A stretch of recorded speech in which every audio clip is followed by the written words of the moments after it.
Hi friends, வணக்கம். இன்றைக்கி நம்ம வீடியோவில் ராகி கஞ்சி தான் எப்படி செய்கிறதுன்னு பார்க்க போகிறோம்.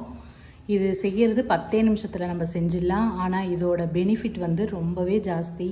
டெய்லி நம்ம இட்லி தோசைன்னு செய்யாமல் இந்த மாதிரி கஞ்சி அடிக்கடி நம்ம செஞ்சு குடித்தோன்னா உடம்புக்கும் ரொம்ப நல்லது. ஒரு டம்ளர் குடித்தாலே வயிறு வந்து ஃபுல்லிங்காக இருக்கும். வாங்க எப்படி செய்யலான்னு பார்த்துடலாம். அதுக்கு நான் ஒரு பாத்திரத்தில் 2 டம்ளர் தண்ணி ஊற்றி நான் வெல்லம் தேவையான அளவு ஒரு 50 கிராம் அளவு தான் அதில் சேர்த்து ஸ்டவ் பற்ற வச்சுட்டு வெல்லத்தை நல்லா கரைச்சிட்டு நான் வெடிக்கட்டி எடுத்துக்கிறேன். வெல்லத்தில் எவ்வளோ மண் இருக்குது பாருங்கள். நான் இந்த பாத்திரத்தை நல்லா கழுவி எடுத்துகிட்டு வந்துடுறேன். அதுக்கப்புறம் ஒரு 3 ஸ்பூன் அளவு ராகி மாவை சேர்த்து ஒரு அரை டம்ளர் அளவு தண்ணி ஊற்றி நல்லா கரைச்சிக்கிறேன்.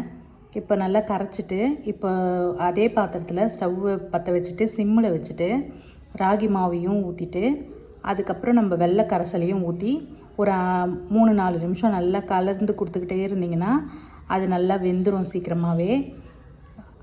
ஒரு பிஞ்சளவு உப்பு சேர்த்துக்கிறேன். ஒரு ஏலக்காவை தட்டி சேர்த்துக்கிறேன். நல்லா மிக்ஸ் பண்ணி விட்டுக்கிட்டே இருந்திங்கன்னா அது வந்து கலர் மாறி சூப்பராக வெந்துச்சு பாருங்கள்.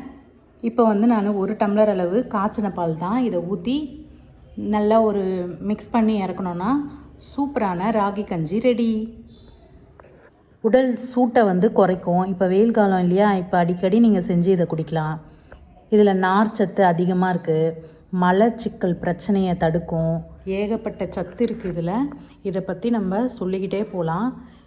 உங்களுக்கு இந்த வீடியோ பிடிச்சிருந்தால் லைக் பண்ணுங்கள், ஷேர் பண்ணுங்கள், கமெண்ட் பண்ணுங்கள், சப்ஸ்கிரைப் பண்ணுங்கள் ஃப்ரெண்ட்ஸ்.